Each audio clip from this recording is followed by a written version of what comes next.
खबर शामिल करते हैं रावलपिंडी से। हमारे district reporter doctor Syed Sabir Ali की रिपोर्ट के मुताबिक यूनाइटेड ग्रुप की जानिब से आमदा इलेक्शन में नायब सदर के लिए नामजद होने वाली खातून उम्मीदवार गुलनार मलिक का कहना था कि टेक्सला बार के जितने भी सीनियर वकला हैं वो तमाम मेरे सर का ताज हैं।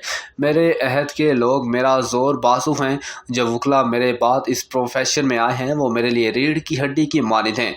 इन बहन और भाई वकला पर मुझे इतना एतमाद है कि वो कभी भी मेरा सर झुकने नहीं देंगे।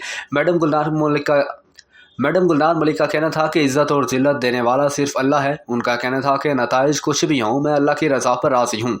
उन्होंने मज़ीद कहा कि मुझे फ़ख्र है कि justice Lahore high court Mirza Waqas Rauf मेरे उस्ताद हैं। मेरा ताल्लुक़ उनके चैम्बर से है। 20 साल से प्रैक्टिस कर रही हूँ।